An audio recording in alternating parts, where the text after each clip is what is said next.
Hi everyone, रसायन दुनिया में सभी का स्वागत करती हूँ। देखिए एमएससी फाइनल में जो हमारा टॉपिक चल रहा है वो चल रहा है रीअरेंजमेंट। रीअरेंजमेंट में हम दो रीअरेंजमेंट्स वो खत्म कर चुके हैं। पहला हमने किया था वैगनर मिरवाइन रीअरेंजमेंट और दूसरा हमने किया है टिफनो रीअरेंजमेंट। उसके बाद जो अपना तीसरा रीअरेंजमेंट यहाँ पे आता है वो आता है पिनाकोल पिनाकोलोन रीअरेंजमेंट, जो कि एक बहुत ही वेल नोन बहुत ही फेमस रीअरेंजमेंट होता है ऑर्गेनिक केमिस्ट्री का, जो कि हम अल्कोहल में ऑलरेडी पढ़ चुके होते हैं। बीएससी सेकंड ईयर में ये पढ़ा हुआ होता है। ठीक है, एमएससी प्रीवियस में भी पिनाकोल पिनाकोलोन रीअरेंजमेंट है वो पढ़ा हुआ होता है। तो पिनाकोल पिनाकोलोन रीअरेंजमेंट है वो यहाँ पे कोई नया टॉपिक नहीं है। ठीक है, लेकिन फिर भी आपको यहाँ पे जिस लेवल पे पढ़ना है, नंबर ऑफ एग्जाम्पल्स हैं वो यहाँ पे इंक्रीज करना है।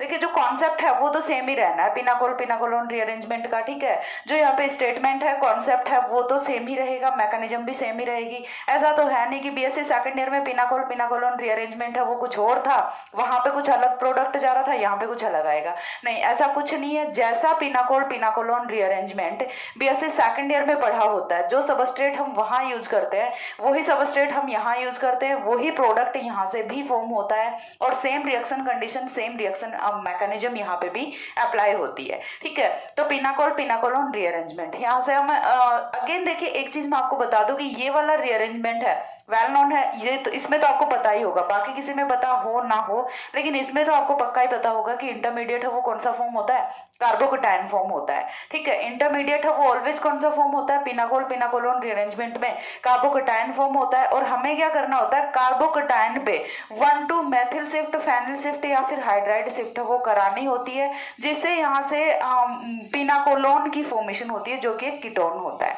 ठीक है, अब रिएक्शन का क्या स्टेटमेंट होता है, क्या रिएक्शन की मैकेनिज्म होती है, एग्जाम्पल्स हम वो सारी चीजें हम 1 by 1 करके देख लेते हैं। ठीक है, अगेन बता रही हूँ नोट्स बनाना स्टार्ट कर दीजिए, क्योंकि मैं बिल्कुल थ्योरी स्टेटमेंट सारा का सारा अच्छे से एग्जाम्पल वगैरह सारा का सारा सब कुछ बिल्कुल एक वे में लेके चल रही हूँ। तो साथ साथ अपने खुद के हैंड रिटन नोट्स हैं वो प्रिपेयर करना स्टार्ट कर दीजिए। ओके, तो सबसे पहले हमें क्या देखना है, पिनाकोल पिनाकोलोन रीअरेंजमेंट का स्टेटमेंट देखना है। ठीक है, अगेन देखिए मैं यहाँ से सब कुछ एक 1 to 1 पॉइंट टू पॉइंट यहाँ पे सारा सब कुछ मैं आपको रिटर्न करके दूंगी ताकि आप स्क्रीनशॉट लेके या फिर वैसे भी लिख सको। ठीक है, क्योंकि हिंदी में लिखने का होता है तो जैसे सुन के भी लिख सकते हो, लेकिन इंग्लिश वाला थोड़ा सा आई थिंक प्रॉब्लम होती होगी, और इंग्लिश मीडियम वाले बच्चों को नहीं, हिंदी मीडियम वाले बच्चों को होती होगी, तो उसके लिए मैं सारा सब कुछ बोर्ड पे रिटर्न करके बता देती हूँ। ओके, तो चलिए स्टार्ट करते हैं। तो पिनाकोल पिनाकोलोन रीअरेंजमेंट में करना क्या है, देखिए when 1 to diol is treated with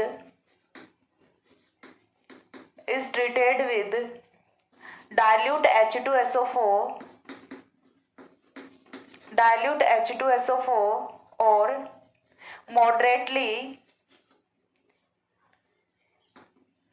or moderately concentrated H2SO4, then reaction takes place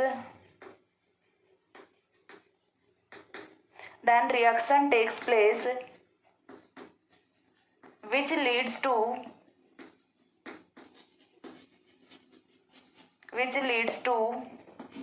formation of a ketone known as pinacolon,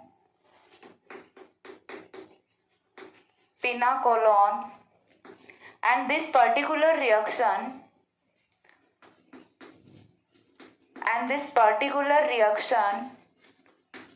is known as pinacolon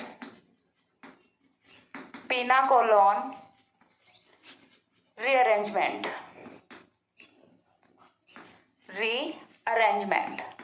okay, तो ये होता है अपना पिनाकोल पिनाकोलोन रीअरेंजमेंट का स्टेटमेंट। देखिए हमने लिखा क्या है कि जब कोई 1 to डायोल है या फिर पिनाकोल 1 to डायोल, यहाँ पे क्या होगा अपना पिनाकोल होगा, या फिर यहाँ पे देखिए हम पर्टिकुलर पिनाकोल ही लिख लेते हैं। व्हेन ए पिनाकोल इज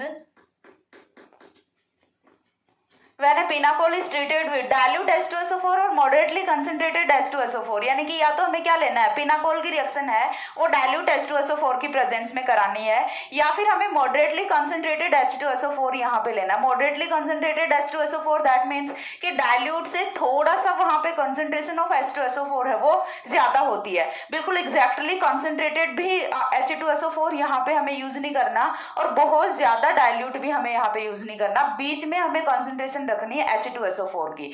तो जब हम पिनाकोल की रिएक्शन डाइल्यूट H2SO4 के साथ कराते हैं तो यहां से क्या होता है, जो रिएक्शन होती है, ठीक है, जो रिएक्शन होती है उसका प्रोडक्ट है वो क्या होता है, यहां से कीटोन होता है जो कि पिनाकोलोन होता है, ठीक है, ओन है, ठीक है, पिनाकोलोन हमने कहां पे लिखा है, पिनाकोलोन। ओन जो सफिक्स है वो हम किसके लिए लगाते हैं, कीटोन्स के लिए लगाते हैं। तो यहाँ से जो कीटोन फॉर्म होता है वो अपना पिनाकोलोन होता है, और ये जो पर्टिकुलर रिएक्शन होती है इसे हम क्या बोलते हैं, पिनाकोल पिनाकोलोन रीअरेंजमेंट बोलते हैं। अब देखिए पिनाकोल और पिनाकोलोन दो टर्म्स हमारे यहाँ पे आ रहे हैं। तो फर्स्ट हम देखेंगे यहाँ पे कि पिनाकोल है वो क्या होता है, ठीक है। तो सबसे पहले हमें देखना क्या है कि पिनाकोल क्या होता है। पिनाकोल्स आर 1,2 डायोल्स, इतनी चीज सभी को पता है कि पिनाकोल है वो 1,2 डायोल होते हैं। और जो सबसे सिंपलेस्ट पिनाकोल होता है वो क्या होता है अपना 2,3 डायमेथिल 2,3 डायोल होता है, ठीक है। अब हम यहाँ से देख लेते हैं कि एक बार पिनाकोल है वो क्या होता है। तो चलिए देख लेते हैं। पिनाकोल्स are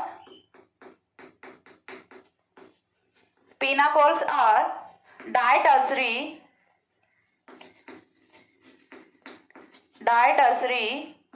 1,2 diols 1,2 diols, and the simplest member of this class is 2,3 dimethyl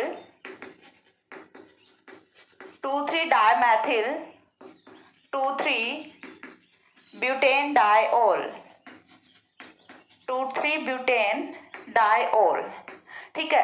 अपना जो पिनाकोल है वो क्या होता है, पिनाकोल से वो डायटर्सरी 1,2 डायोल्स होते हैं, ठीक है। और जो सबसे सिंपलेस्ट मेंबर है वो क्या है, 2,3 डायमेथिल 2,3 ब्यूटेन डायोल होता है, ठीक है। अब हम एक बार के लिए जो सबसे सिंपलेस्ट मेंबर है पिनाकोल अपना, उसी पे रिएक्शन करा के देख लेते हैं डाइल्यूट H2SO4 की, और देख लेते हैं कि प्रोडक्ट क्या होता है। देन हम मैकेनिज्म वगैरह रिएक्शन के एक एक पॉइंट है, स्टीरियोकेमिस्ट्री सारा सब कुछ है वो डिटेल में स्टडी करेंगे, ठीक है। तो फर्स्ट ऑफ ऑल हम एग्जांपल लेते हैं यहाँ पे, बिल्कुल बेसिक सा एग्जांपल। वो हम क्या रखेंगे, 2,3 डायमेथिल 2,3 ब्यूटेन डायोल रखेंगे, ठीक है। तो ये हमारा कुछ इस तरह का होता है, 2,3 डायमेथिल ब्यूटेन डायोल, ठीक है। नंबरिंग कर लेते हैं 1 2 3 4, ठीक है। 4 कार्बन की अपनी स्टेट चेन है। 4 कार्बन में कार्बन नंबर 2 पे कार्बन नंबर 3 पे सब्स्टिट्यूएंट्स है वो कौन है, मेथिल है। 2 3 डायमेथिल हो गया। देन कार्बन नंबर 2 पे और कार्बन नंबर 3 पे कौन है, डायोल है, 2 हाइड्रोक्सिल ग्रुप प्रेजेंट है, तो हम इसे क्या बोलेंगे, ब्यूटेन डायोल बोलेंगे। तो ये अपना होता है पिनाकोल, ठीक है। ये क्या होता है, पिनाकोल होता है। अब हमें देखिए पिनाकोल की रिएक्शन किसके साथ करानी है, डाइल्यूट H2SO4 के साथ करानी है। बिल्कुल हम स्टेटमेंट की तरफ से जाएंगे, ठीक है। कुछ भी रट के नहीं रखना, जो भी बोर्ड पे लिखा हुआ उसी के अकॉर्डिंग जाइए, स्टेटमेंट के अकॉर्डिंग जाइए, ठीक है। अब हमें क्या करना है, डाइल्यूट H2SO4 की रिएक्शन करानी है। H2SO4 को आप H पॉजिटिव भी लिख सकते हो, ठीक है। यदि पूरा का पूरा आपको नहीं लिखना कि डाइल्यूट H2SO4 हमने यूज किया है तो आप H पॉजिटिव लिख दो, एसिड कैटेलाइज्ड रिएक्शन लिख दो तो वो भी चलेगा आपका। तो यहाँ से प्रोडक्ट है वो क्या होता है, देखिए प्रोडक्ट कुछ इस तरह से होगा, CH3 C double bond O CH3 CH3 यहाँ पे फंक्शनल ग्रुप है वो कौन सा होता है, अपना कीटोन होता है, ओके। और ये जो हमारा होता है प्रोडक्ट, इसको हम क्या बोलते हैं, पिनाकोलोन बोलते हैं। ये जो कीटोन है ये पर्टिकुलर कौन सा कीटोन होता है, पिनाकोलोन होता है। तो यहाँ से हमने क्या किया, पिनाकोल की रिएक्शन हमने कराई डाइल्यूट H2SO4 के साथ, तो ये कन्वर्ट हो गया पिनाकोलोन में। अब ये पिनाकोल है, ये पिनाकोलोन में किस तरह से कन्वर्ट हुआ है वो चीज हमें देखनी है। तो हम इसकी देखेंगे मैकेनिज्म, तब तक एक बार आप यहाँ पे स्क्रीनशॉट लीजिए इसका, ओके। हो गया। इसके बाद देखिए अब हम देखते हैं मैकेनिज्म हमें देखने है कि किस तरह से ये रिएक्शन है ये हुई है।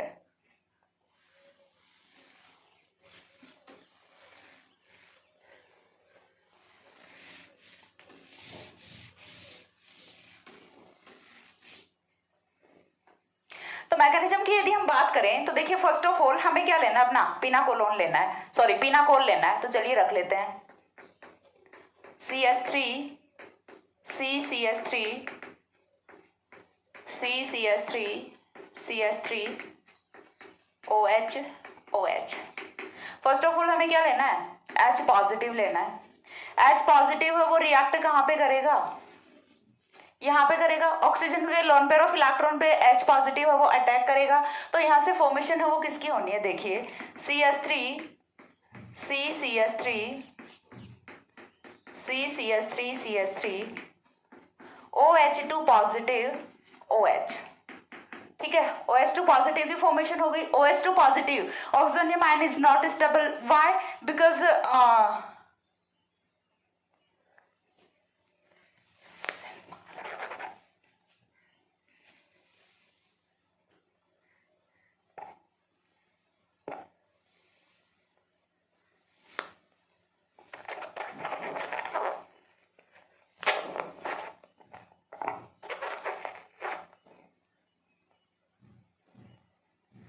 because oxygen is more electronegative atom that is not stabilized with positive charge और इलेक्ट्रॉन डेफिशिएंसी, ठीक है। तो ये यहाँ से क्या करेगा, H2O के मॉलिक्यूल की फॉर्म में यहाँ से एलिमिनेट करेगा। तो यहाँ से माइनस क्या होना है, H2O होना है। स्टेप वाइज चलते हैं। चलिए फर्स्ट ऑफ ऑल हमने यहाँ पे क्या करा है, अटैक ऑफ H पॉजिटिव करा है। अटैक ऑफ H पॉजिटिव है, ये अपना कौन सा है, फर्स्ट स्टेप है। अब स्टेप सेकंड में हमें क्या करना है, देखिए यहाँ से स्टेप सेकंड है वो हमारा किस तरह से जाएगा। स्टेप सेकंड की यदि मैं बात करूं तो वो हमारा कुछ इस तरह से जाएगा। मैं फटाफट लिखती हूं, देखिए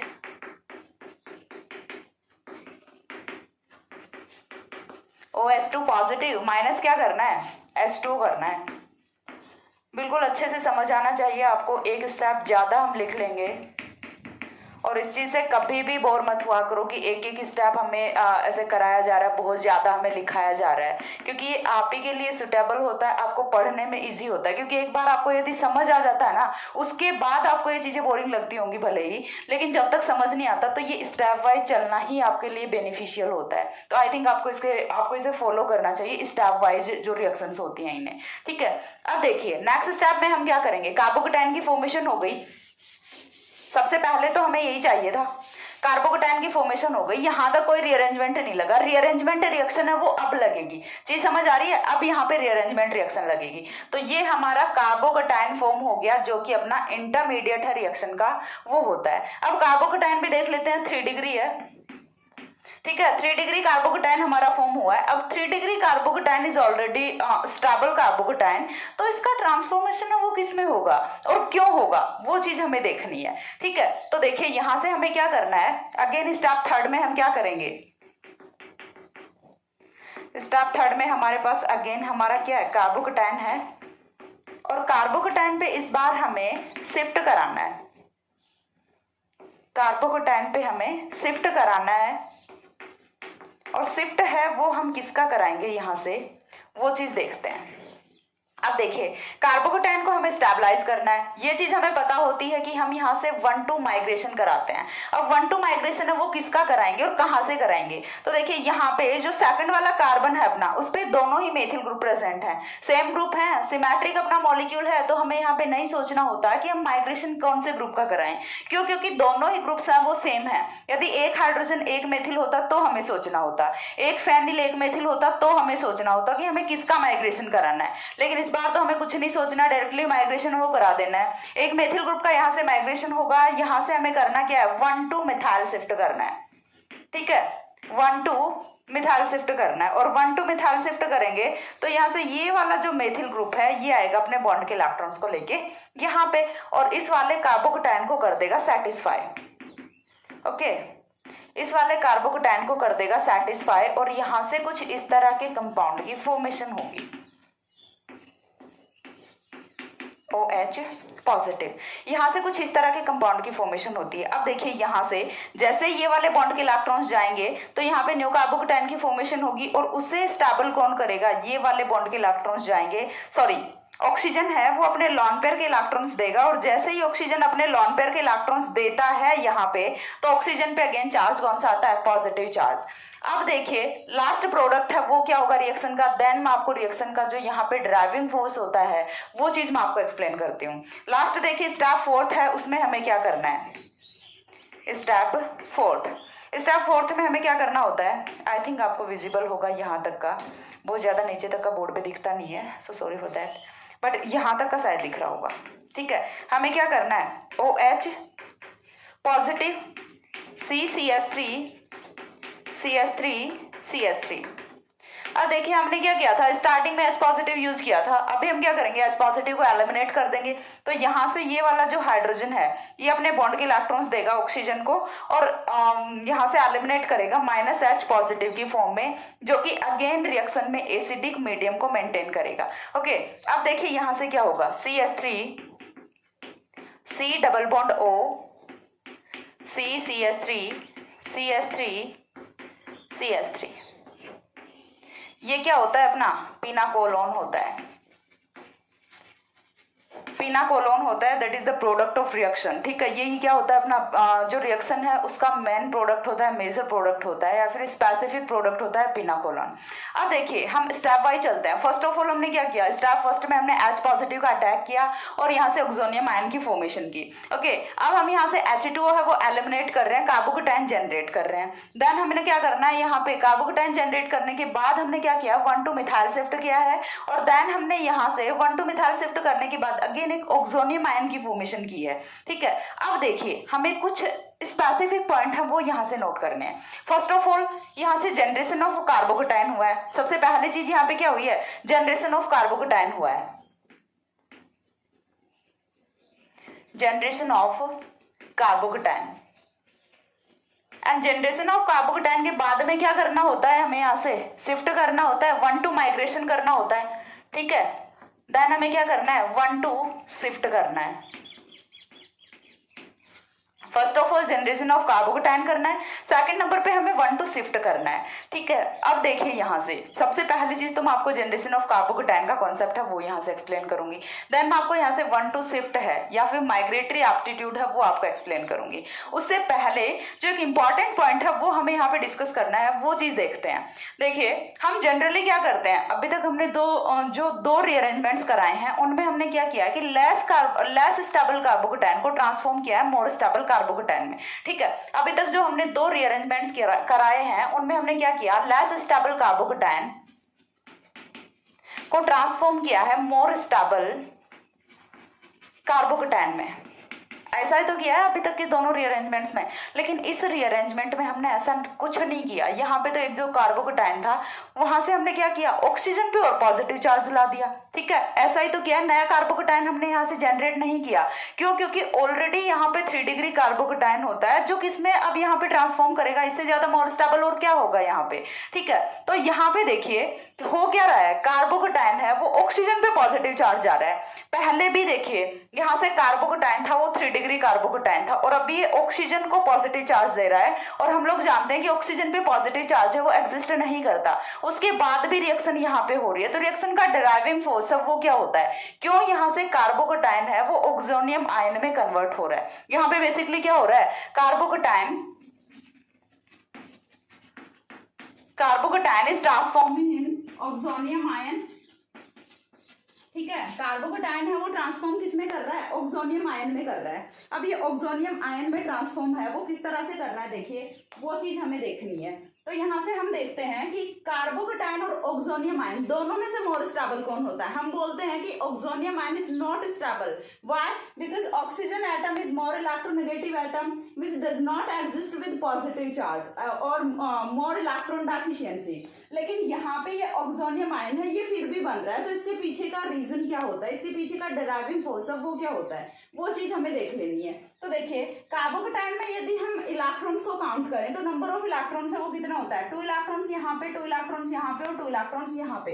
नंबर ऑफ इलेक्ट्रॉन्स है वो कितना होता है, 6 इलेक्ट्रॉन्स होते हैं। लेकिन यदि हम बात करते हैं ऑक्सोनियम आयन की, ऑक्सोनियम आयन की यदि हम बात करें, बोल रहे हैं कि ऑक्सोनियम आयन स्टेबल नहीं है लेकिन उसके बाद भी ये फॉर्म हो रहा है, तो उसके फॉर्म होने का रीजन क्या है वो चीज देखते हैं। तो देखिए यहाँ से ऑक्सोनियम आयन की यदि हम बात करें, 2 इलेक्ट्रॉन्स यहाँ पे हैं इस वाले बॉन्ड में, ऑक्सीजन और हाइड्रोजन का जो बॉन्ड है उसमें 2 इलेक्ट्रॉन्स होते हैं। उसके बाद देखिए 2 इलेक्ट्रॉन्स इस वाले पाई बॉन्ड में हैं, 4 इलेक्ट्रॉन्स, 2 इलेक्ट्रॉन्स इस वाले पाई बॉन्ड में हैं, 6 इलेक्ट्रॉन्स, और एक अभी ऑक्सीजन के ऊपर लॉन पेयर भी है, 8 इलेक्ट्रॉन्स हैं। तो ऑक्सोनियम आयन में नंबर ऑफ इलेक्ट्रॉन्स है वो 8 इलेक्ट्रॉन्स होता है, जबकि कार्बोकेटायन में 6 इलेक्ट्रॉन्स होता है। तो यहाँ से आपको कॉन्सेप्ट है वो क्लियर हुआ।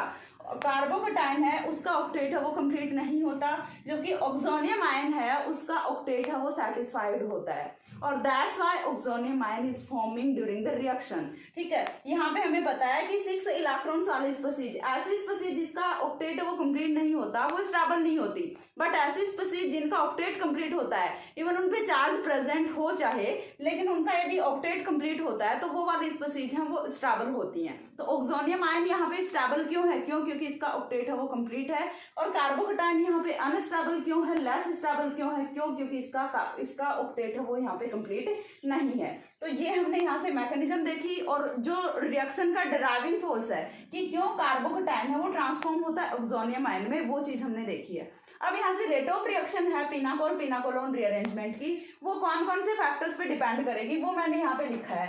फर्स्ट है जनरेशन ऑफ कार्बोकेटायन पे, और सेकंड 1 to शिफ्ट पे। ठीक है, इन 2 ही फैक्टर्स पे अभी तक पिनाकोल पिनाकोलोन रीअरेंजमेंट की जो रेट ऑफ रिएक्शन है वो डिपेंड करती है। इन दोनों को मैं फैक्टर वाइज एक्सप्लेन करती हूँ, तब तक एक बार इनका स्क्रीनशॉट ले लो।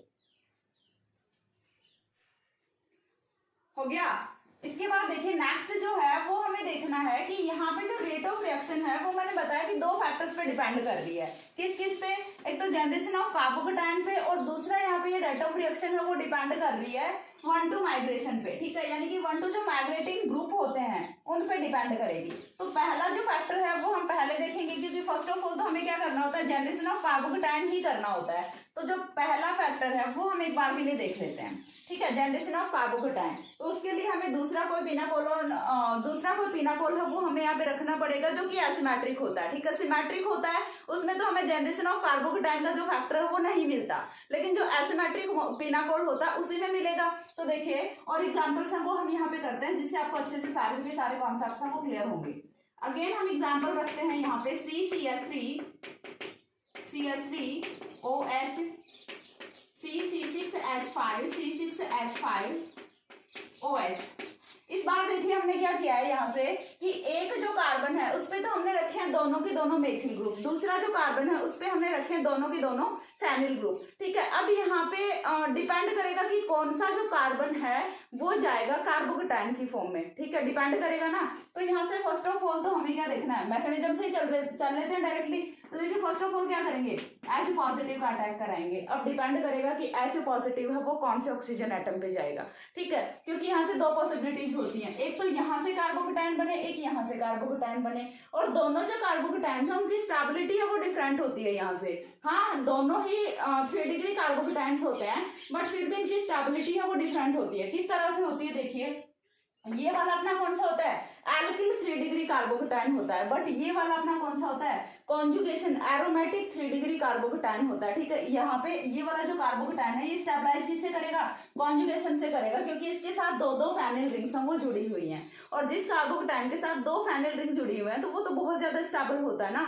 तो हमें क्या करना है, उसी कार्बोकेटायन की फॉर्मेशन करनी है जो कि बहुत ज्यादा स्टेबल होता है, मोर स्टेबल कार्बोकेटायन होता है। तो इतनी चीज क्लियर हो रही है कि कार्बोकेटायन की फॉर्मेशन है वो कौन से कार्बन पे होनी है, तो ऑब्वियसली इसी वाले कार्बोकेटायन पे इसी वाले कार्बन पे कार्बोकेटायन की फॉर्मेशन होनी होती है। ठीक है, तो चलिए कर लेते हैं। यहाँ से डायरेक्टली कार्बोकेटायन की फॉर्मेशन कर दूं, -H2O, और यहाँ से कर देंगे क्या, कार्बोकेटायन की फॉर्मेशन कर देंगे। तो यहाँ से देखिए फॉर्मेशन किसकी होती है, CH3OH, C6H5, और ये आता है हमारा पॉजिटिव चार्ज, यानी कि यहाँ से हमने फर्स्ट स्टेप में जनरेशन ऑफ कार्बोकेटायन है वो कंप्लीट कर लिया। अब जनरेशन ऑफ कार्बोकेटाइन होने के बाद जो सेकंड स्टेप हमारा जाता है वो किस पे जाता है, शिफ्टिंग पे जाता है, 1 to माइग्रेशन पे जाता है। अब हम नेक्स्ट स्टेप में वही करने वाले हैं। तो देखिए सेकंड स्टेप में हम यहाँ से क्या करेंगे, अगेन हम क्या लिखते हैं अपना CH3OH C6H5 C6H5 पॉजिटिव। अब मोर स्टेबल कार्बोकेटाइन की तो फॉर्मेशन कर ली, अब हमें 1 to शिफ्ट कराना है। तो 1 to शिफ्ट में देखिए अगेन इस वाले कार्बन पे दोनों ही मेंबर्स हैं वो सेम है, ठीक है। अगेन इस वाले कार्बन पे जो दोनों ही माइग्रेटिंग ग्रुप्स हैं वो सेम नेचर के हैं, ठीक है, सेम ही ग्रुप है। तो फिर हमें नहीं सोचना कि माइग्रेशन किसका कराना है। तो यहाँ से हमारा सिर्फ पहला जो पॉइंट है वो क्लियर हुआ है जनरेशन ऑफ कार्बोकेटाइन, कि कार्बोकेटाइन है वो कहाँ पे जनरेट होगा। माइग्रेटिंग ग्रुप वाला है वो तो अगेन सेम ही फैक्टर चल रहा है कि दो ग्रुप से उठा के किसी भी एक को माइग्रेट कर दो, क्यों, क्योंकि माइग्रेटरी एप्टीट्यूड है वो दोनों ग्रुप्स का सेम ही है यहाँ पे, ठीक है। तो सेकंड हम यहाँ से क्या करेंगे, अगेन 1 to मिथाइल शिफ्ट करेंगे, ठीक है। अगेन क्या करना है, 1 to मिथाइल शिफ्ट करना है। तो यहाँ से ये वाला जो मेथिल ग्रुप है ये आएगा यहाँ पे और फॉर्मेशन किसकी करेगा, CCH3OH पॉजिटिव C6H5 CH3 हो गया। लास्ट में हमें क्या करना है, -H पॉजिटिव कर देना है। -H पॉजिटिव है वो हम कहाँ से करेंगे, यहाँ से करेंगे। ऑक्सीजन को इसका लोन पेयर ऑफ इलेक्ट्रॉन है वो बैक मिल जाता है, तो यहाँ से फॉर्मेशन होती है एट द एंड पिनाकोलोन की, ओके। लास्ट में यहाँ से फॉर्मेशन है वो किसकी होती है, पिनाकोलोन की फॉर्मेशन होती है। तो ये यहाँ से हमारा एक जो फैक्टर है जनरेशन ऑफ कार्बोकेटाइन वो कंप्लीट हुआ। अब इसके बाद हमें जो सेकंड फैक्टर है वो किसका देखना है, माइग्रेटरी एप्टीट्यूड का देखना है, माइग्रेशन का देखना है, 1 to शिफ्ट का देखना है। तो उसके लिए हमें सेकंड एग्जांपल रखना है। यहाँ पे सेकंड एग्जांपल है वो हम यहाँ पे कुछ इस तरह से रख लेते हैं, ठीक है। सेकंड एग्जांपल में मैं इस बार रख रही हूँ CCH3 C6H5 CH3 C6H5 OH, ठीक है। इस बार का जो पिनाकोल लिया है वो हमने कुछ इस तरह से लिया। देखिए पिनाकोल है वो अपना सिमेट्रिक है, ठीक है, पिनाकोल अपना सिमेट्रिक है। तो जनरेशन ऑफ कार्बोकेटाइन में तो हमें नहीं सोचना, बिल्कुल नहीं सोचना, क्योंकि इस वाले कार्बोकेटाइन पे, इस वाले कार्बन पे जो कार्बोकेटाइन बनेगा वो भी वही सेम ही होगा, और जो इस वाले कार्बन पे कार्बोकेटाइन बनेगा वो भी सेम ही होगा। तो हमें क्या करना है, H पॉजिटिव का अटैक कराना है, कहीं पे भी करा लो, यहाँ से कार्बोकेटाइन है वो सेम ही नेचर का फॉर्म होना है। तो इस बार हमें जनरेशन ऑफ कार्बोकेटाइन में नहीं सोचना कि हम कहाँ पे H पॉजिटिव का अटैक कराएं, ठीक है। तो यहाँ से देखिए क्या होगा, C6H5 अगेन -H2 कर दो, डायरेक्टली कार्बोकेटाइन की फॉर्मेशन कर देती हूँ, CH3 then OH CCH3 C6H5 positive charge, carbocation की फॉर्मेशन हो गई यहाँ से।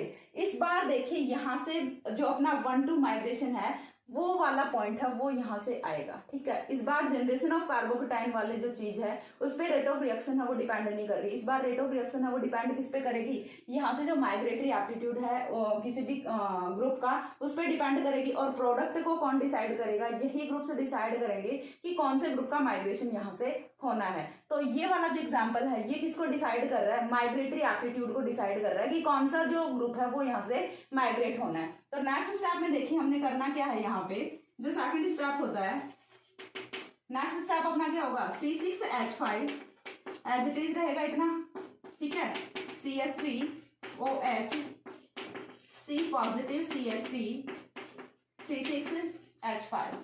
अब हमारे पास दो पॉसिबिलिटीज होती हैं, एक तो हम कराएं 1 to मिथाइल शिफ्ट जो कि हम अभी तक कराते आ रहे हैं। तो कहीं आपके माइंड में ये ना बैठ गया हो कि हमें हमेशा ही क्या करना है 1 to मिथाइल शिफ्ट कराना है, तो ऐसा कभी नहीं होता, ठीक है। ऑलवेज 1 to मिथाइल शिफ्ट है वो नहीं होता। शिफ्टिंग है वो डिपेंड किस पे करेगी, ग्रुप्स के माइग्रेटरी एप्टीट्यूड पे डिपेंड करेगी कि कौन से ग्रुप का माइग्रेटरी एप्टीट्यूड ज्यादा है। जिसका माइग्रेटरी एप्टीट्यूड ज्यादा होगा वही ग्रुप यहाँ से माइग्रेट करेगा, ओके। अब देखिए हमारे पास दो ऑप्शंस हैं, एक तो क्या होता है मैथिल होता है, दूसरा अपने पास फेनिल होता है। अब हम कौन से का माइग्रेशन कराएं, तो we all know that phenyl group has more migratory aptitude in compare to methyl group, ठीक है। जो फेनिल ग्रुप है उसका माइग्रेटरी एप्टीट्यूड है वो बहुत ज्यादा होता है इन कंपेयर टू मेथिल ग्रुप। तो हमें माइग्रेशन वो किसका कराना है, ऑब्वियस सी बात है जिसका माइग्रेटरी एप्टीट्यूड ज्यादा है उसी का माइग्रेशन कराना है। माइग्रेटरी एप्टीट्यूड किसका ज्यादा है, वो ज्यादा अपना फेनिल ग्रुप का। तो यहाँ से हम फेनिल है उसका माइग्रेशन कराते हैं। इस बार हम क्या करा रहे हैं, 1 to फेनिल शिफ्ट करा रहे हैं, ठीक है, 1 to फेनिल शिफ्ट। तो यहाँ से आपके माइंड में जो अभी तक ये चीज चल रही थी कि हमें ऑलवेज 1 to मिथाइल शिफ्ट कराना होता है, वो चीज आई थिंक निकल गई होगी।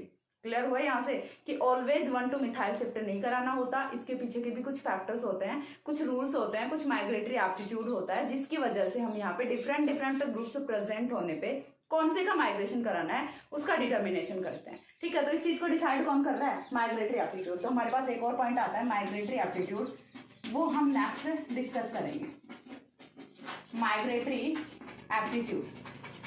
ओके, नेक्स्ट हमें यही डिस्कस करना है, याद रख लेना।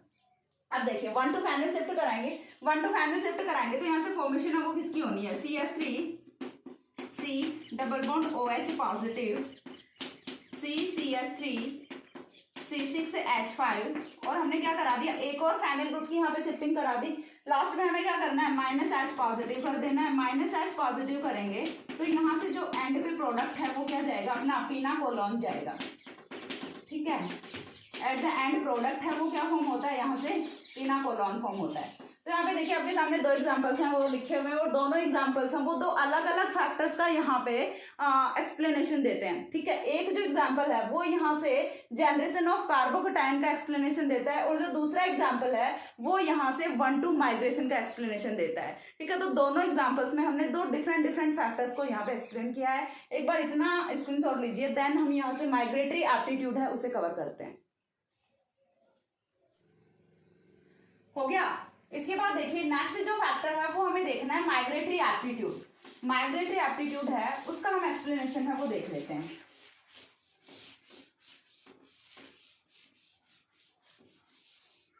नेक्स्ट पॉइंट क्या आता है हमारा? Migratory aptitude.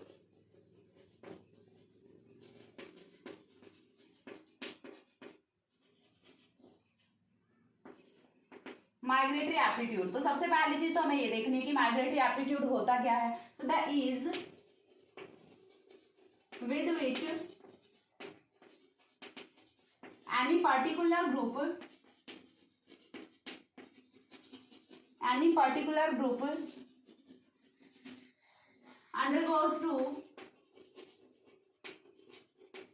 undergoes to 1 to nucleophilic shift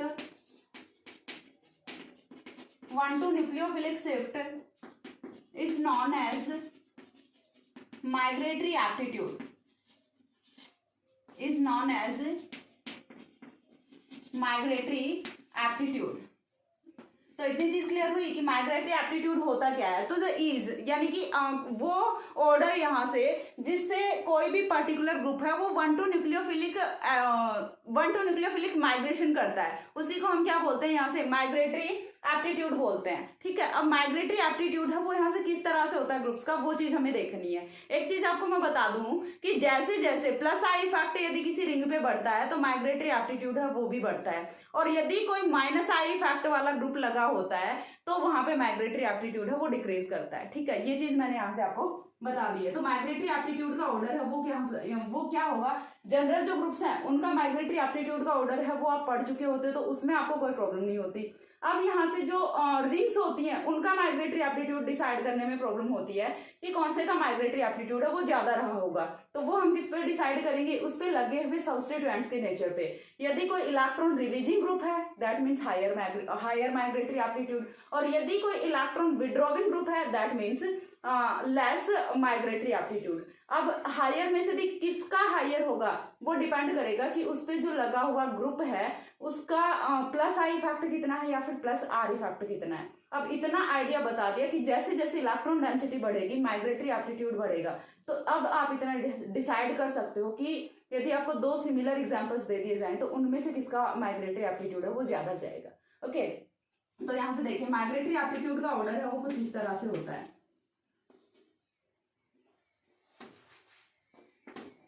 ये हमने कोई रिंग रखी हुई है, रिंग पे हम यहाँ पे क्या जोड़ रहे हैं? Electron releasing group. ERG का मतलब क्या होता है? इलेक्ट्रॉन रिलीजिंग ग्रुप होता है।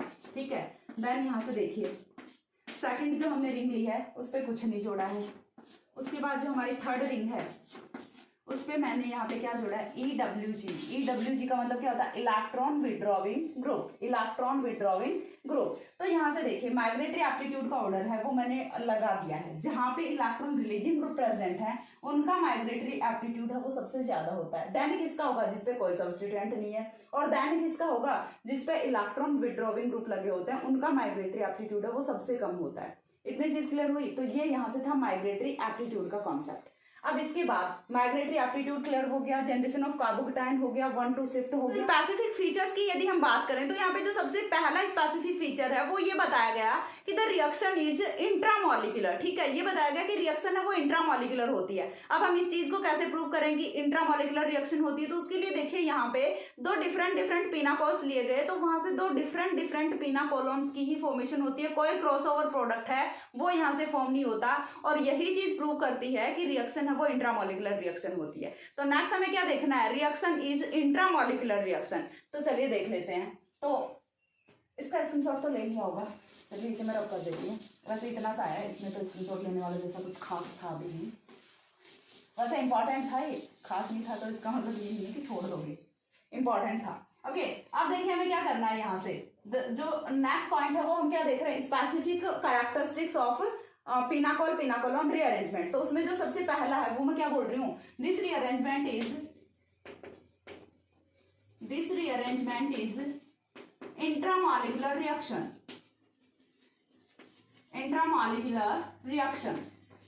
इंट्रामॉलिक्यूलर रिएक्शन होती है, कैसे प्रूव करेंगे, चलिए कर लेते हैं। एक हमने पिनाकोल ले लिया अपना ये वाला सिंपल सा जो अभी तक हमने यूज किया वही कर लेते हैं, CH3OH। दूसरा हमने पिनाकोल ले लिया ये वाला, और दोनों पिनाकोल्स की रिएक्शन है वो एक साथ कराते हैं। दोनों की जो रिएक्शन है दोनों को साथ में हमने डाल दिया है और दोनों की रिएक्शन है वो करा रहे हैं। दोनों की रिएक्शन किसके साथ कराएंगे, डाइल्यूट H2SO4 के साथ। तो यहाँ से कोई क्रॉसओवर प्रोडक्ट है वो फॉर्म नहीं होता, तो डिफरेंट पिनाकोलोन्स की यहाँ से फॉर्मेशन होती है, और वो कौन से होते हैं, कुछ इस तरह से होते हैं, CH3 C double bond O, CH3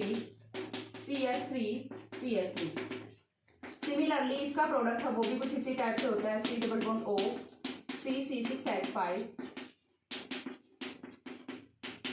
ठीक है, तो यहाँ से चीज क्लियर हो रही है कि रिएक्शन है वो अपनी इंट्रामॉलिक्यूलर होती है, इंटरमॉलिक्यूलर नहीं होती। इंटरमॉलिक्यूलर रिएक्शन होती तो यहाँ से C6H5 है वो यहाँ पे माइग्रेट कर रहा होता ना, जिसका माइग्रेटरी एप्टीट्यूड ज्यादा होता है वही कर रहा होता है। यहाँ पे मोर स्टेबल कार्बोकेटाइन फॉर्म हो रहा होता तो यहाँ से कुछ मैथिल यहाँ पे माइग्रेट कर रहा होता।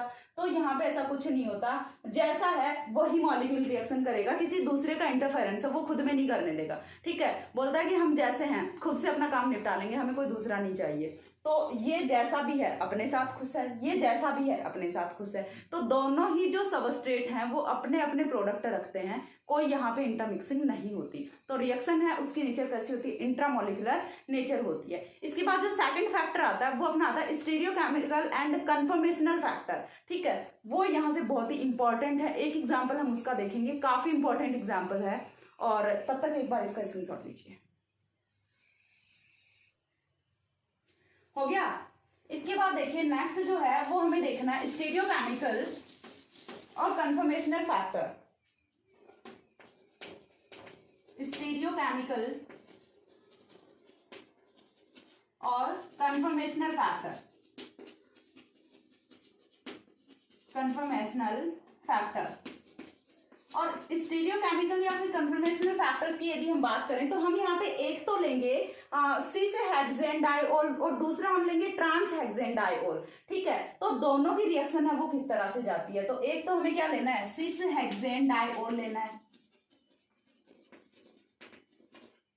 दूसरा हमें ट्रांस हेक्सेन डाइओल लेना है, ट्रांस हेक्सेन डाइओल। तो जो सी से है वो तो क्या करता है, डायरेक्टली यहां से रीअरेंजमेंट रिएक्शन देता है, बट जो ट्रांस है वो यहां से क्या करेगा, रिंग कॉन्ट्रैक्शन करेगा। ठीक है, यहाँ पे क्या ऑब्टेन होगा, रिंग कॉन्ट्रैक्शन है वो हमें ऑब्टेन होता है। अब दोनों एग्जांपल्स हैं वो हम यहाँ से देख लेते हैं। एग्जांपल्स की यदि मैं बात करूं तो हमने कुछ इस तरह से रखा हुआ है। ठीक है, ये हमने क्या ले लिया, साइक्लोहेक्सेन अपना, साइक्लोहेक्सेन पे ये अपना OH ग्रुप है, ये अपना मेथिल ग्रुप है, ये OH है ये मेथिल है। अब वो सिस और ट्रांस है वो तो आई थिंक डिसाइड कर पाते होगा साइक्लोहेक्सेन में, क्यों? क्योंकि मैंने साइक्लोहेक्सेन का कंफर्मेशन है वो कहीं ना कहीं पे तो पढ़ा है, किसी वीडियो में तो पढ़ा है, मेरे को थोड़ा थोड़ा ध्यान आ रहा है। लेकिन चलो मैं फिर से एक बार बता देती हूँ। अब देखिए, जब हम साइक्लोहेक्सेन की बात कर रहे होते हैं तो सिस और ट्रांस है वो किस बेसिस पे डिसाइड करते हैं। तो यहाँ पे देखिए, ये वाला जो मेथिल ग्रुप है, जब भी सिस ट्रांस देखते हैं तो सिर्फ एक ही ग्रुप के रेफरेंस में देखते हैं ना। ऐसा तो नहीं है कि हम एक तो देख लेते हैं मेथिल, दूसरा देख लेते हैं हाइड्रोक्सिल, ऐसा कभी नहीं होता। दोनों जो ग्रुप्स हैं वो सेम होते हैं। तो यहाँ से ये वाला मेथिल और ये वाला मेथिल, ये वाला मेथिल है ये भी अप है, ये वाला मेथिल है ये भी अप है। तो अप अप है वो क्या होते हैं? सिस होते हैं। ठीक है, हमें एक्सियल इक्विटोरियल पे नहीं जाना, हमें क्या देखना है? अप और डाउन देखना है। तो दोनों अप अप हैं तो ये क्या होते हैं? सिस होते हैं। अब दोनों सिस हैं तो देखिए यहाँ से होना क्या है वो चीज हमें देखनी है। फर्स्ट ऑफ ऑल इतना पता चला कि ये सिस कंपाउंड है। अब हम इस पे करा रहे हैं पिनाकोल पिनाकोलोन रीअरेंजमेंट। तो H पॉजिटिव डालेंगे, ठीक है, H पॉजिटिव डालेंगे। अब मैं क्या बोल रही हूँ कि डायरेक्टली यहाँ से सिस में हो जाता है डायरेक्टली रीअरेंजमेंट रिएक्शन। तो किस तरह से होती है, उस चीज के पीछे का रीजन क्या होता है? क्योंकि देखिए यहाँ से ये वाला मेथिल ग्रुप और ये वाला हाइड्रोक्सिल ग्रुप, ठीक है, ये वाला मेथिल ग्रुप और ये वाला हाइड्रोक्सिल ग्रुप है, ये क्या होते हैं? Trans to each other, trans to each other. और जब ये दोनों ट्रांस होते हैं तो यहाँ से रीअरेंजमेंट रिएक्शन वो बहुत ही इजीली हो पाती है। ठीक है, चीज क्लियर हो रही है? यहाँ से रीअरेंजमेंट रिएक्शन है वो बहुत ही इजीली हो पाती है। क्यों हो पाती है? क्योंकि देखिए यहाँ से जब ये ट्रांस है तो इसका एंटी बॉन्डिंग कहाँ पे होगा? यहाँ पे होगा। नीचे की तरफ यदि इसका बॉन्डिंग ऑर्बिटल है तो ऊपर की तरफ क्या होता है? एंटी बॉन्डिंग ऑर्बिटल होता है। एंटी बॉन्डिंग ऑर्बिटल में यहाँ से डायरेक्टली इलेक्ट्रॉन्स का आना है वो इजी होता है। ठीक है, यहाँ से डायरेक्टली इलेक्ट्रॉन्स का आना है वो इजी होता है। तो इसी की वजह से यहाँ पे 1 to शिफ्ट है वो पॉसिबल होता है। ठीक है, 1 to मिथाइल शिफ्ट है वो पॉसिबल हो जाता है। और रिएक्शन का प्रोडक्ट है वो देखिए किस तरह से जाएगा। फर्स्ट ऑफ ऑल हम बिल्कुल स्टेप वाइज ही चल लेते हैं। तो पहले तो यहाँ से क्या होना है? H पॉजिटिव होगा, अटैक कहाँ पे करेगा? यहीं पे अटैक करेगा, कार्बोकेटाइन की फॉर्मेशन होगी और यहाँ पे अपना मेथिल ग्रुप लगा हुआ है। ठीक है, अब हमें क्या करना है? अगेन यहाँ से 1 to मिथाइल शिफ्ट कराएंगे, 1 to मिथाइल शिफ्ट कराएंगे और 1 to मिथाइल शिफ्ट कराएंगे, -H पॉजिटिव कराएंगे। तो यहाँ से प्रोडक्ट है वो हमारा कुछ इस तरह से फॉर्म होता है, CH3 CH3। ये क्या होता है? पिनाकोलोन होता है। ये क्या होता है? पिनाकोलोन होता है। तो सिस में तो हमने क्या किया? डायरेक्टली यहाँ से रीअरेंजमेंट रिएक्शन है वो करा दी। अब ट्रांस में क्या होता है वो चीज और देख लेते हैं। ठीक है, यहाँ पे देखिए मेथिल ग्रुप है वो एक दूसरे की सिस पोजीशन पे होने चाहिए जिससे कि मेथिल और हाइड्रोक्सिल है वो ट्रांस पोजीशन पे रह सके। दूसरा जो है वो हम यहाँ से ले लेते हैं ट्रांस सबस्ट्रेट। ठीक है, दूसरी बार हम क्या ले रहे हैं? ट्रांस ले रहे हैं। कुछ इस तरह का हमने रख लिया। ठीक है, इस बार हमने कुछ इस तरह से रख लिया। अब जब हमने कुछ इस तरह से रखा है, H पॉजिटिव का अटैक कराएंगे, कार्बोकेटाइन की फॉर्मेशन करेंगे। अब देखिए यहाँ से ये वाला जो मेथिल है ये कहाँ पे है? डाउन है। ये वाला मेथिल अप है। तो दोनों क्या हुए? ट्रांस हुए। ठीक है, दोनों क्या हुए? ट्रांस हुए। अब देखिए यहाँ से निकलना किसको होता है? H2O को निकलना होता है, लेकिन H2O वो तो दोनों इक्वेटोरियल पोजीशन पे बैठे हैं। तो पहली बात तो इक्वेटोरियल पोजीशन से H2O का एलिमिनेशन वो इतना इजी नहीं होता। दूसरी चीज, चलो हो गया इक्वेटोरियल पोजीशन से H2O का एलिमिनेशन, लेकिन फिर माइग्रेशन किसका होगा? ये चीज भी तो होती है। माइग्रेशन किसका हो? माइग्रेशन होने के लिए यहाँ पे एंटी पोजीशन पे कोई ग्रुप नहीं है। ठीक है, माइग्रेशन है वो किसका इजीली होता है? एंटी जो ग्रुप होता है या फिर जो ट्रांस ग्रुप होता है उसका माइग्रेशन है वो इजीली हो जाता है। लेकिन यहाँ पे कोई भी हाइड्रोक्सिल है उसकी ट्रांस पोजीशन पे नहीं है अपना मेथिल ग्रुप। तो यहाँ से क्या होना है? तो यहाँ से देखिए इस वाले हाइड्रोक्सिल पे अटैक करेगा H2 और कार्बोकेटाइन की फॉर्मेशन करेगा। तो कुछ इस तरह से यहाँ से नेक्स्ट स्टेप में कार्बोकेटाइन की फॉर्मेशन है वो तो हो जाती है। ठीक है, CH3OH कार्बोकेटाइन की फॉर्मेशन है वो तो हो गई, लेकिन अब इसकी एंटी पोजीशन पे कौन है वो चीज हमें देखनी है। तो एंटी पोजीशन पे देखिए ये वाला मेथिल ग्रुप है ये तो माइग्रेट नहीं कर सकता। क्यों? क्योंकि यहाँ से देखिए कहीं आप ये चीज देख रहे हो कि कार्बोकेटाइन इसका जो एंटी बॉन्डिंग है वो कुछ पीछे की तरफ था। ठीक है, कुछ पीछे की तरफ था। तो फिर यहाँ पे माइग्रेशन है वो किसका होगा? इस वाले बॉन्ड का माइग्रेशन होगा। यहाँ पे माइग्रेशन है वो किसी पर्टिकुलर ग्रुप का नहीं होता, यहाँ पे एक बॉन्ड का माइग्रेशन होता है। किस तरह से होता है? नंबरिंग कर लेते हैं, आपको इजी रहेगा। ये वाला अपना कार्बन नंबर 1 हो गया, कार्बन नंबर 2, 3, 4, 5 एंड 6। तो यहाँ पे 1,6 जो बॉन्ड है उसका माइग्रेशन हो रहा है। ठीक है, 1,6 बॉन्ड माइग्रेशन। और 1,6 बॉन्ड माइग्रेशन हो रहा है, दैट मीन्स यहाँ पे क्या हो रहा है, रिंग कॉन्ट्रेक्शन होगा। क्यों? क्योंकि रिंग तो ब्रेक कर रही है, यहाँ से रिंग क्या कर रही है, ब्रेक कर रही है। तो चलिए देखते हैं किस तरह से होता है यहाँ पे। अब देखिए जब यहाँ से ये वाला बॉन्ड, एक बार के लिए देखिए मैं करके बता रही हूँ, थोड़ा सा समझिएगा।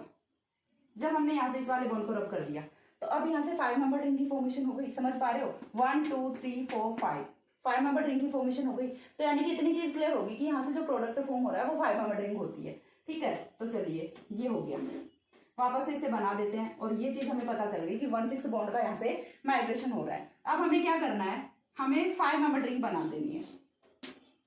5 मेंबर रिंग हमने बना दी, कैसे बनी है वो चीज मैंने आपको बता दी है। अब देखिए यहाँ से 5 मेंबर रिंग बनने के बाद सपोज दैट ये अपना कार्बन नंबर कौन सा है, कार्बन नंबर 2 मान लेते हैं, जहां पे कार्बोकेटाइन है। ये कार्बन नंबर 2 है, तो कार्बन नंबर 2 के साथ में कौन जुड़ा हुआ है, इधर से 3 जुड़ा हुआ है, 4 5 एंड 6 जुड़ा हुआ है। ठीक है, कार्बन नंबर 2 के साथ कौन जुड़ा हुआ है, 4 5 एंड 3 4 5 एंड 6 जुड़े हुए हैं। अब हमें क्या करना है, 2 के साथ हमने 1,6 बॉन्ड को माइग्रेट कर दिया। ठीक है, इतनी चीज क्लियर हो गई। अब जब हमने 1,6 बॉन्ड को माइग्रेट कर दिया, इस वाले बॉन्ड को ओमिट करते हैं, तो नया कार्बोकेटाइन है वो कहाँ पे जनरेट होता है, यहाँ पे जनरेट होता है। और जैसे ही यहाँ पे कार्बोकेटाइन जनरेट होगा तो ये वाले बॉन्ड के इलेक्ट्रॉन्स जाएंगे यहाँ पे और यहाँ से -H पॉजिटिव होना है। चीज क्लियर हो रही है, क्लियर हुई चीज। जैसे ही हम इस बॉन्ड को ओमिट करेंगे यहाँ पे कार्बोकेटाइन आएगा, इस कार्बोकेटाइन को सेटिस्फाई करने के लिए यहाँ से -H पॉजिटिव जाएगा। तो यहाँ से कुछ इस तरह से होता है। अब देखिए ये वाला कार्बन नंबर 2, कार्बन नंबर 2 के साथ कौन जुड़ेगा, कार्बन नंबर 1 जुड़ेगा। ठीक है, ये वाला अपना कौन सा है, कार्बन नंबर 1 है। कार्बन नंबर 1 के साथ कौन जुड़ा हुआ है, कार्बन नंबर 1 के साथ कौन जुड़ा हुआ है, पहले डबल बॉन्ड से कौन जुड़ेगा, C डबल बॉन्ड O जुड़ेगा और बाद में CH3 जुड़ेगा। चीज क्लियर हो रही है, C डबल बॉन्ड O जुड़ेगा देन CH3 जुड़ेगा। तो इस वाला ये वाला जो पिनाकोल है ये तो डायरेक्टली फॉर्म हो जाता है और यहाँ पे क्या हो रहा है, रिंग कॉन्ट्रैक्शन हो रहा है। तो यहाँ से क्लियर हुआ कि रिएक्शन का जो स्टीरियोकेमिस्ट्री होती है, स्ट्रैंड्स जो आइसोमर्स होते हैं या फिर जो कन्फर्मेशंस होते हैं, ठीक है, वो भी रिएक्शन की रेट को डिसाइड करते हैं, रीअरेंजमेंट को डिसाइड करते हैं। यदि हम ट्रांस यहाँ पे ले रहे हैं डायोल तो यहाँ से डायरेक्टली रीअरेंजमेंट हो रहा है, बट यदि हम सिस ले रहे हैं तो यहाँ से डायरेक्टली रीअरेंजमेंट हो रहा है, बट यदि हम ट्रांस पोजिशन पे ले रहे हैं डायोल को तो यहाँ से फॉर्मेशन है वो किसकी होती है, रिंग कॉन्ट्रैक्टेड प्रोडक्ट यहाँ से फॉर्म होता है। तो ये था अपना pinacol pinacolone rearrangement. I think इसके बाद पिनाकोल पिनाकोलोन रीअरेंजमेंट में कुछ नहीं बचता और यदि इतना कर देते हो तो वो मोर देन इनफ होता है।